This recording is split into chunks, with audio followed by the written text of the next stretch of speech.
तो चटपटे पकवान में आज आप लोगों से शेयर करूंगी मैं सर्दियों के हिसाब से सर्दियों की ही स्पेशल रेसिपी। जी हाँ, आज मैं बनाने जा रही हूँ नमकीन गोश्त, जो कि बनाने में आसान, खाने में इंतहाई टेस्टी है। बिस्मिल्लाहिर्रहमानिर्रहीम। अस्सलामुअलैकुम। खुश रहें, आबाद रहें, जहाँ भी रहें हैप्पी रहें और हेल्दी रहें। तो मैं हूँ फ़ायज़ा और वेलकम करती हूँ आपको चटपटे पकवान में।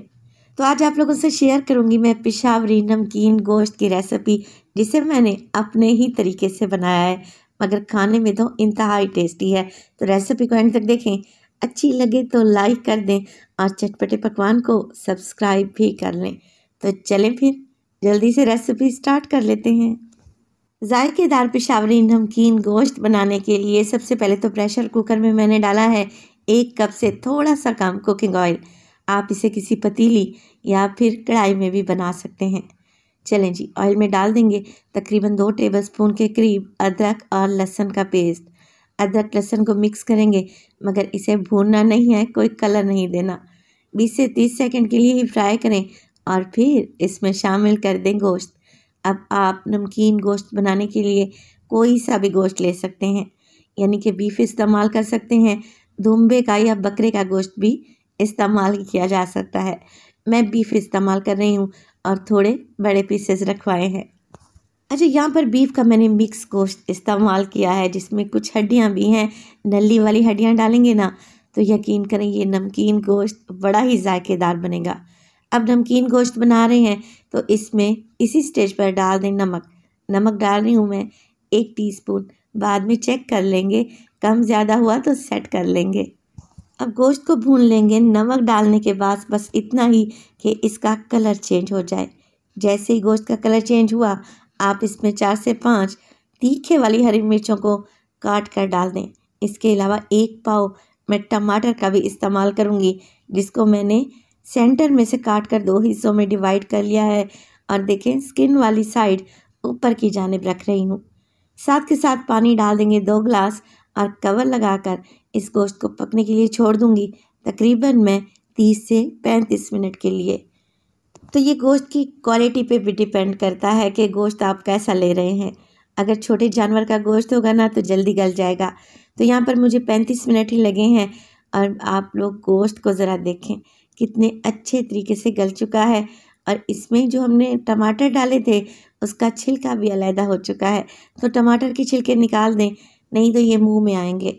टमाटर का पेस्ट बन जाएगा, जिससे शोरबा नहायत ही टेस्टी बनेगा। गोश्त इतना अच्छे से गल जाना चाहिए कि हाथ लगाने से ही टूट जाए। चलें जी, अब इसी स्टेज पर इसमें डालेंगे कुछ और मिर्च मसाले। तो मैं डालूंगी इसमें छोटी इलायची 4 से 5 अदद, इनका मुंह खोलकर आप लोगों ने डाल देना है। ज़ीरा पाउडर डालेंगे 1 टीस्पून, पिसा हुआ गरम मसाला इस्तेमाल करेंगे 1 टीस्पून और इसमें शामिल करेंगे काली मिर्च का पाउडर 1/2 टेबल स्पून। तो बस जी यही मिर्च मसाले इसमें डालेंगे। साथ के साथ इसमें डाल दूंगी 4 से 5 हरी मिर्चें, जिन्हें आप लोगों ने डंडी निकाल कर शामिल कर देना है।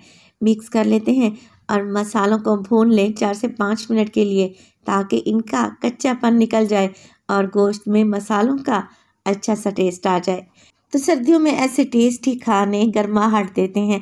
इसके अलावा आपको नज़ला खांसी ज़ुकाम से भी बचाते हैं, क्योंकि इस नमकीन गोश्त में मैंने हल्की सी ग्रेवी छोड़ी है, जिसे आप सूप की तरह भी ले सकते हैं और रोटी चपाती या नान के साथ भी इंजॉय कर सकते हैं।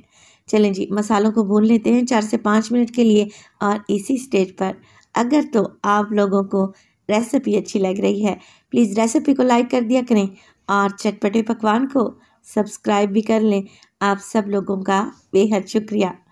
तो 4 से 5 मिनट की भुनाई के बाद आप लोग देखें कि मुनासिब सी ग्रेवी बच गई है, जिसमें मैं डालूंगी ढेर सारा हरा धनिया और फ्लेम को ऑफ कर दूंगी। अगर आप इसे बिल्कुल खुश्क या ड्राई खाना चाहते हैं तो इस पानी को सुखा लें, फ्लेम को थोड़ा हाई करें और पानी को मुकम्मल तौर पर खुश्क होने दें। मगर मैं इसे ऐसे ही सर्व करूंगी और ये बड़ी ही अमेजिंग और जायकेदार रेसिपी है।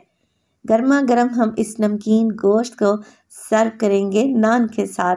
तो आप भी बनाएं और सर्दियां इंजॉय करें। ये टेस्टी रेसिपी बनाएंगे ना, फैमिली वाले आपसे खुश हो जाएंगे, ये मेरी गारंटी है। रेसिपी ज़रूर ट्राई कीजिएगा, अच्छी लगे तो लाइक कर दें और चटपटे पकवान को सब्सक्राइब भी कर लें। देखें गोश्त कैसे मक्खन मलाई की तरह गल चुका है, सॉफ्ट हो चुका है। तो पेशावरी नमकीन गोश्त की ये रेसिपी थोड़ी सी हटके है, थोड़ी सी मुख्तलिफ है, मगर बहुत ही जायकेदार है। तो रेसिपी बनाएं और अपना फीडबैक दें। अपना बहुत सारा ख्याल रखिएगा। फ़ाइज़ा को अपनी दुआओं में याद रखिएगा। मुझे दीजिए इजाज़त। टिल देन, अल्लाह निगहबान।